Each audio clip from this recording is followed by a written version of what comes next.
Hi, Steve Gordon here, your friendly neighborhood Rancho Santa Fe carpet repair expert. And if you've been searching the internet in hopes of finding some answers to some questions that you have about carpet repair, you've come to the right place. That's what I made this recording for. So if you have any other questions after you've watched this recording, feel free to give me a call here at the office, and life is good. We can actually come out and take care of everything for you at that point. So I'll look forward to hearing from you soon, and until I do, and I really do hope we do, enjoy the recording. Here you go. Hi, Steve Gordon here, your friendly neighborhood carpet repair guy, and I promise you one thing, and that is I'm absolutely not an actor. So if you're looking for an actor to talk about carpet repair, you've come to the wrong place. But if you want to know about carpet repair, whether it be carpet stretching, patching, Berber carpet repair, commercial carpet repair, transitions between your carpet and a floor, maybe your stairs need repaired, a seam could need repaired, or a few other things, well, in that case, you have come to the right place, because I'm going to talk to you about that, and I'm going to try to answer as many of your most frequently asked questions as possible. And before I get to that, I am going to talk to you a little bit about our guarantee, how to get an estimate, the bid, and a couple other details. So I hope you enjoy my recording, and please be patient with me because I don't have a script. I've got a dozen notes here to go off of, and it's just going to be right off the top of my head, and I'll try to really just answer all the questions I can ahead of time so that you have a little bit of education when you call us, and I certainly hope you do. So first, I'd like to talk about the guarantee. When you call us, you're going to get a 100% unlimited, unconditional lifetime labor guarantee. And what I mean by that is that either you or your carpet or both are going to be completely, absolutely, and thoroughly worn out before you ever have to pay to have that carpet fixed again.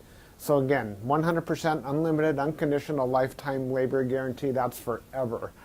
How you get your estimate in the first place is after you watch this recording, give us a call here at the office, and we're going to give you something like a phone guesstimate. We'll give you an idea of what you might expect to pay. We might tell you something like between $150 and $300, or we might say between $200 and $400, or something like that. We're not going to know exactly, or even not even all that close, how much it's going to cost to have us fix your carpet for you. So if you feel like we're in the right sort of price range, then we're going to schedule an appointment to come on out and actually give you an absolutely free, no obligation bid. At that point, if you feel the bid is fair, and I'm sure you will because it's our business model to give you a fair price so that we could do the job right then and there all in one trip. We would really love to just do it in one trip. Now, I understand that sometimes you need to get a bid on one trip and then come back at a different time, have us come back at a different time to actually do the work. But by and large, it's normally best to just get it all done all in one trip, and that's how we'll give you the best price as well. After all, driving out to your place once is going to be less expensive for both of us than it would be to drive out to your place 2 or more times. Now, another thing about the absolutely free, no obligation bid is at that point we're going to actually have an opportunity to see the work. We're going to see exactly what needs to be done because you see, when you call us on the phone, even though you think you've explained the situation thoroughly, it's very likely that either myself or one of my assistants here that helps me answer the phone won't really understand exactly what we're dealing with until we actually see it. And so that's why we really do want to come out and give you a bid in person. And by the way, if you don't like the bid, if you don't think it's fair, we're going to walk away absolutely empty-handed, and that makes us sad. So sad, because we want to be out there, we want to fix your problem, and put a check in our pocket and go off to the next one. After all, this is what we do for a living. This is how we feed our families. Speaking about money, please don't pay cash. We would really prefer that you pay with a check made out to Creative Carpet Repair, or use a credit card. You can call in the office with a credit card. So cash, it's against the agreement I've made with all my contractors. Now, if you work with me directly, if I'm the actual contractor that shows up to your house and you want to pay me cash, I'm happy to take it. But for any other contractor throughout my entire company, please don't pay cash. Now, I want to talk a little bit about the carpet repairs. I've got a little bit of housekeeping out of the way. Let's talk about carpet stretching.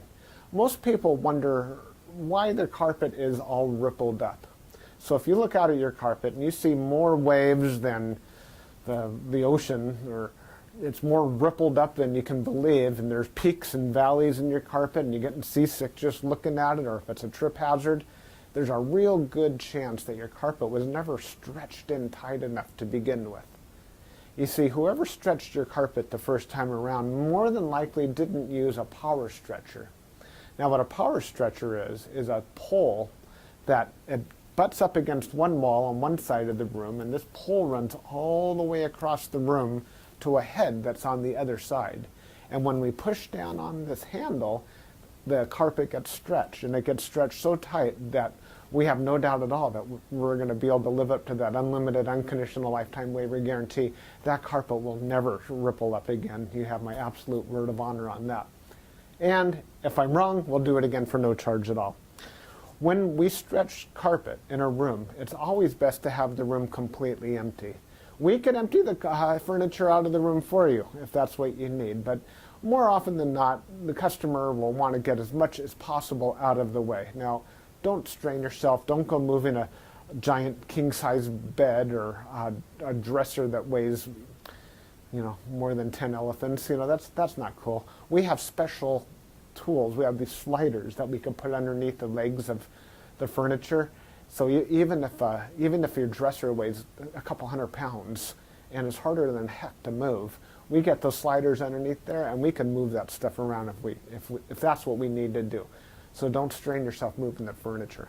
Also, if you have a king-size bed and it's just completely unreasonable for whatever reason to move that bed, quite often we could stretch the carpet in that room without moving the bed.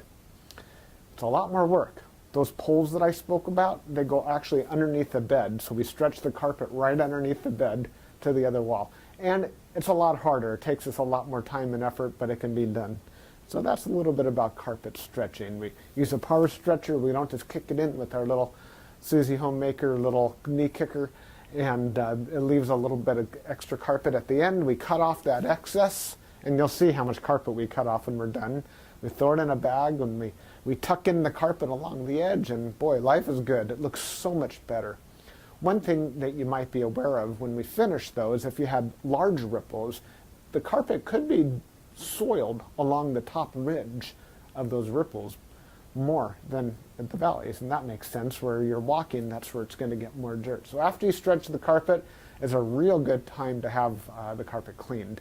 Also, the carpet's out of the room, and the furniture is out of the room, and it's just a great time to clean the carpet. It looks a lot better at that point.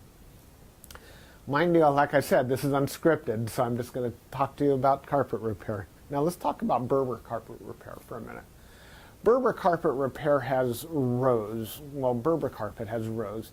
And actually the word Berber carpet, or the name Berber, it isn't exactly accurate. Berber carpet actually comes from a place out in the Middle East, country or countryside, where the area is called Berber, the Berber people or something like that. Anyhow, it's a very expensive rug, Berber rug.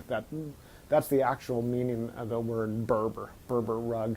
The Berber carpets that we find today are very similar. There's loops and there's rows, and if you pull on one of those loops, or rows becomes unglued somehow, it can make a run, what we call a Berber run. So when you pull on that thread, it's like it's unzipping right in front of you. It's like, oh my gosh, what has happened?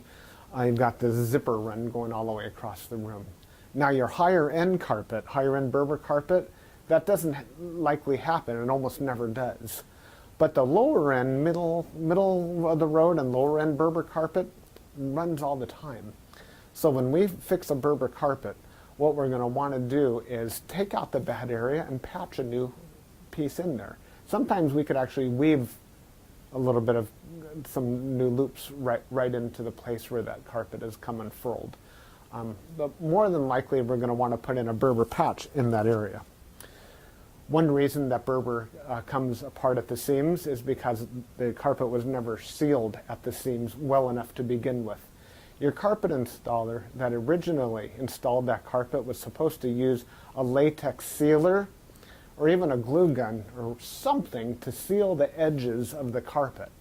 Now, if they don't seal the edges of the carpet, that's one reason that Berber carpet is just going to unfurl like crazy. So when we put in a patch or fix a Berber carpet, that area gets sealed. Now, we give the unlimited, unconditional lifetime waiver guarantee on Berber carpet as well. But mind you, just because, let's say you have a 12-foot seam and we fix 3 feet of it, that's the part that we guarantee. The rest of the seam we're not going to touch. And you may have a problem with that in the future. And that's certainly not our business to cover something we've never actually worked on before. Now, after Berber carpet patching, I'll just talk about carpet patching in general. And this includes the Berber. When you call us to have your carpet patched, the first thing that we're going to ask you is if you have any extra carpet to do the patch with. If the answer is yes, well, we're golden. We're ready to do the job. If you say no, you don't have any extra carpet to do the patch with, we'll ask, well, can we take the carpet from a closet or maybe even from underneath a piece of furniture? Because what we can do is we can take a piece of carpet from a closet and patch it right into your damaged area. And it usually works out really well. Most people would rather have a piece of carpet missing out of their closet than have a terrible, nasty area in the middle of their room where they'll see it all the time. After all, inside the closet, you usually have that covered up with shoes and old photographs and baseball bats and everything you've ever collected in your life. More about carpet patching is if you don't have the carpet to do the patch, there's really nothing I can do to help you. So you're going to need to find that carpet to do the patch with before you bother having us come out there, because if we don't have the carpet to do the patch, we're stuck. Our hands are really tied. There's nothing we can do. Now, you're probably wondering how the patch is going to look when we're finished.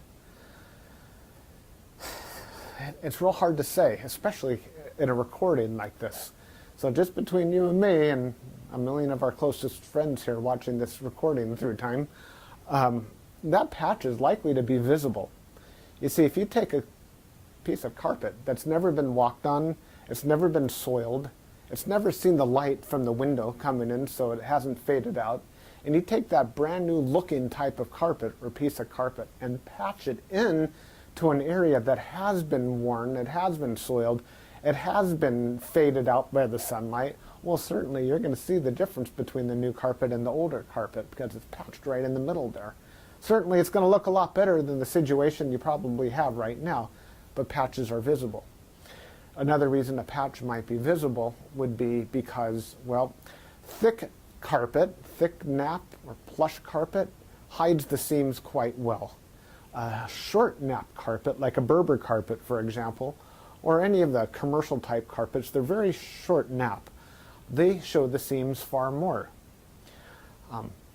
Another thing is that the rows have something to do with it. When we cut a carpet in the same direction as the row of the carpet, well, those seams are by and large less visible than the seams that we cut that cross the rows. When we cross the row, well, it's unavoidable to do that if that's what we have to do to make a patch. And those seams stand out a little bit more than the ones that go along with the rows. So carpet patching, that's what we specialize in. We could absolutely do that for you. Have the carpet available for us, and we also back up our patches forever, just like everything else, just forever and ever and ever. That patch will never come up. After patching, well, we could talk a little bit about pet damage also when we talk about patching. If you have an animal, a dog or a cat, or I've even seen it's been a bunny or a few other animals that have actually gotten locked behind a closed door.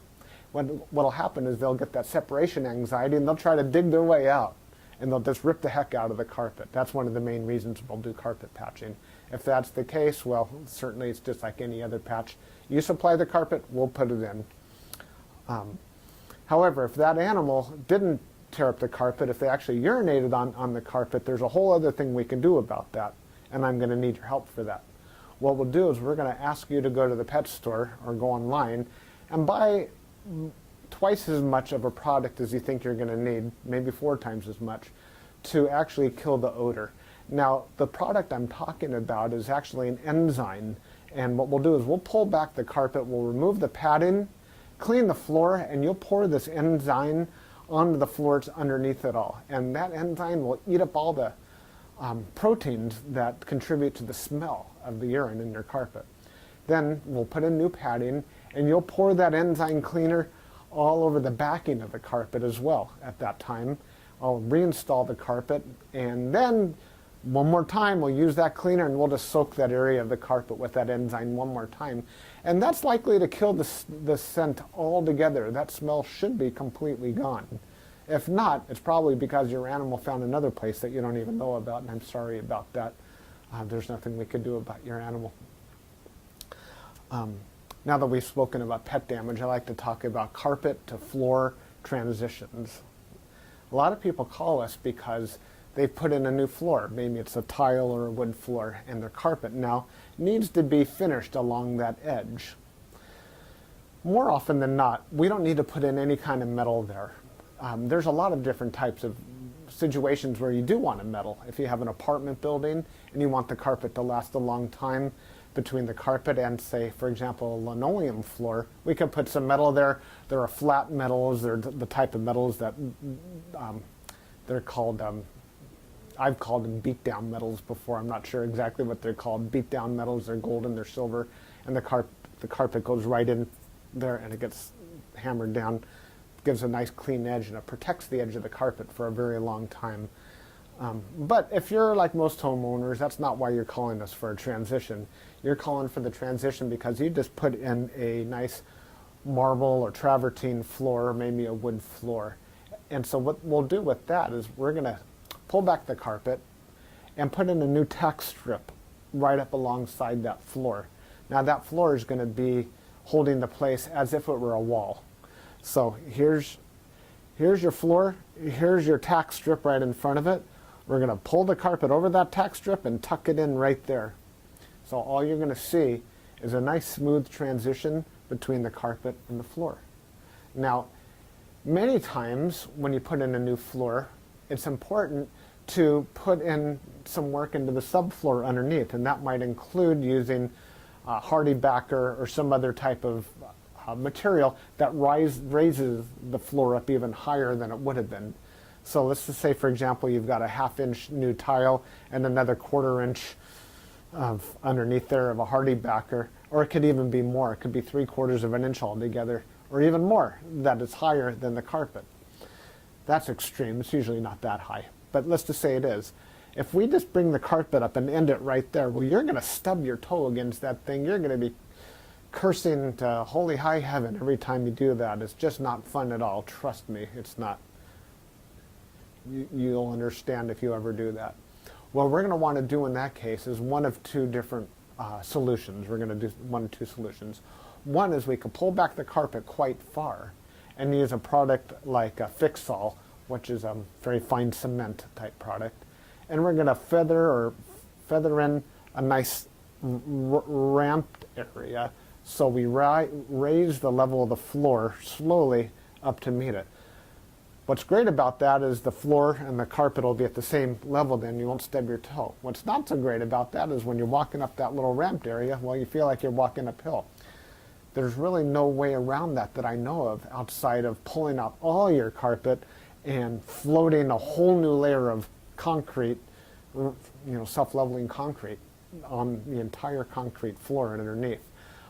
That's a lot of work. It's possible that would be the perfect way to do it if I were working on a $10 million home in Beverly Hills, that's probably what I would be doing. I would be raising the entire floor to be level with, so the carpet could be level with the floor. But here in the real world, what we'll normally do is rise it up with some Fix-All, or we could do it even easier. We could use shingles, cedar shingles.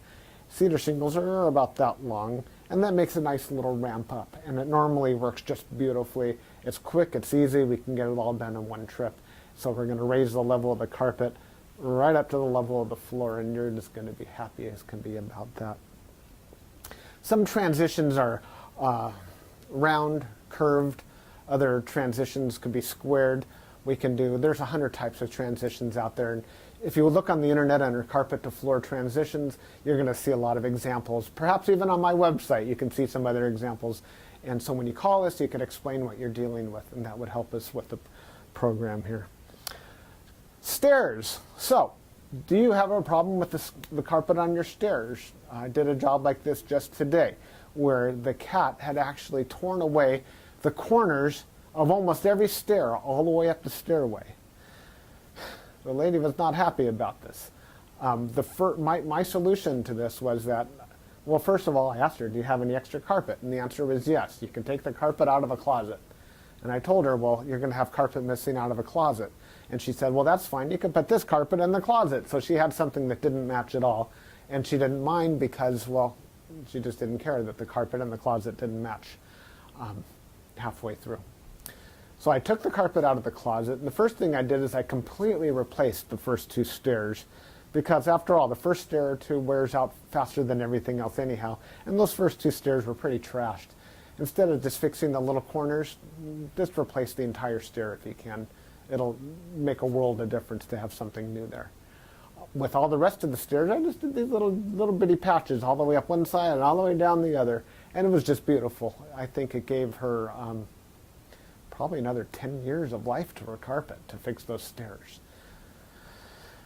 Another thing you could do with stairs, what some of my customers have done, and I love this idea, is replace the entire stairway by, well, let me back up a little bit. Let's just say you have a 3 or 4 bedroom house, and it's the same carpet throughout the entire house, and your stairway is pretty much in the middle of it all.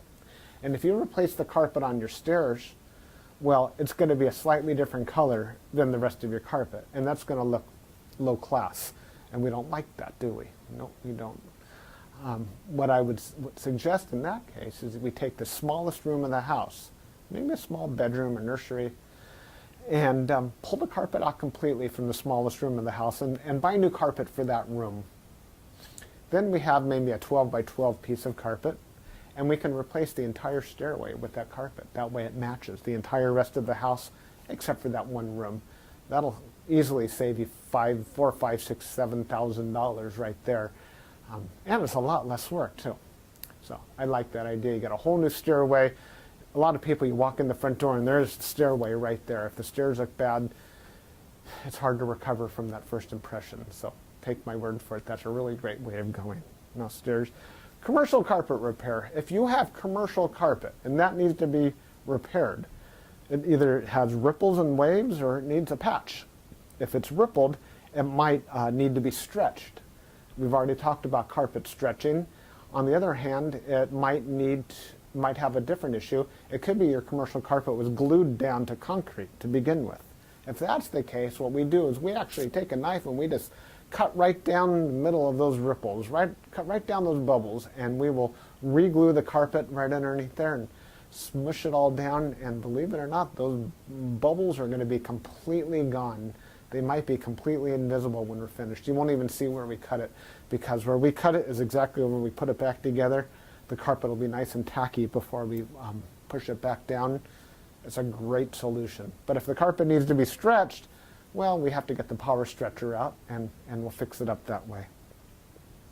Now, if your carpet in your commercial building, say you have an office, is because, let's just say that you removed a wall between two rooms. If that's the case, you may have a strip of carpet that's missing. It's always a great idea to just get a completely different color. So if you have blue commercial carpet, go get a piece of red or black. Just something completely different, because a strip, a patch going all the way down through the middle of the room that's just a little bit off, it looks low class again. But if we put a strip of red down the room, or burgundy or black, people walk in and they go, oh yeah, these people have got some class. They got a decorative idea. So that's just my opinion. Use a completely different color if it's something goes all the way across the room. Now if it's just a patch, a small patch for whatever reason, and you have a little extra carpet, we can always patch it in with whatever you have. Seam repair. Good news and bad news. The good news about seam repair is that we can make your carpet so the seam doesn't keep getting worse. The bad news is that if it looks bad now, it's probably not going to ever look good again, regardless of what we do to it. Seams have to be done properly the first time. You see, when we seam a carpet together before it's installed, we'll use a straight edge and we'll cut down both sides of the carpet, and then we're going to seal the carpet on both edges, and then we're going to seam it together, and it'll be perfect. When it's completely cooled down, then we stretch it in. If we go back and try to open up the seam and cut that carpet off and try to bring it together, the chances of it ever looking better are right around 0. So I'm sorry to tell you that your seam repair, we can make it possibly look a little bit better. We can make it stop getting worse. We can make it not be a trip hazard any longer. But don't have your expectations too high when it comes to seam repair. The last thing I want to talk about is flood damage. Now, if you're watching this right now and you've got a flooded out carpet, you are in a world of hurt, and I'm sorry.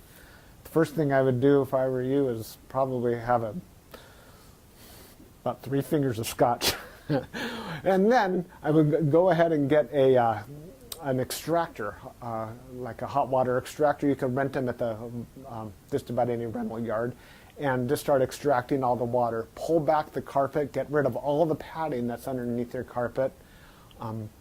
Rent a couple of blowers, or as many blowers as you need, and these things, they kind of look like a snail. As a matter of fact, that's their nickname in the field. We call them a snail. And they're shaped like that, and boy, do they ever blow. And you can blow dry the whole underneath of your carpet. Set it up and get the carpet completely dry. At that stage, that's when you call us, and we can supply new padding, put a new pad, reinstall your carpet, clean the carpet for you if you're in an area that we do carpet cleaning, and life is good. You can put your furniture back and you'll be happy again. You don't have to do it yourself. If you want to call a company, even ours, depending on your area, can do that extraction for you as well. Now, if it's really flooded, I mean, seriously, like you're ankle deep in water, don't even bother. It's beyond almost everybody's ability. That means that your baseboards are all going to be all wet. A professional company will come and remove your baseboards, and we don't do that ourselves. They'll remove your baseboards, they'll drill holes in the wall, attach blowers to your walls, and blow dry the entire area, inside the walls and out, the carpet, the floor, the whole shebang. And then we can come in and put the carpet back down at that point. So I hope that I've answered your questions. If you have any additional questions, now that you've heard me talk for the last I don't know how long, feel free to call me here at the office. I would be just tickled pink to hear from you. If I'm not here, one of my assistants, whoever answers the phone, will be well trained and will be able to answer any questions that you have about carpet repair. And then at that point, we'll be absolutely positively honored if you would have us just come on out to your place and fix your carpet for you. And that's all I have to say. Again, I'm Steve Gordon, and I promised I wasn't an actor, and by now you believe it. I'm a carpet repair guy, and I'll be looking forward to hearing from you, so please call me. Thanks. Bye-bye. Hi, Steve here, Creative Carpet Repair. So if you have some questions about carpet stretching, it's probably because you've got some ripples in your carpet. You can call them waves or bumps or bulges, but for one reason or another, you're looking at your carpet and you see that it goes like this. You might just have one ripple right down the middle. It could be waves and ripples all over your carpet. And you probably have some questions, and I'll try to answer a few of them. One question people ask is, how did this happen? Why is my carpet doing this? And the answer is more than likely that it wasn't stretched in properly to begin with. You see, what we use for carpet stretching is a power stretcher.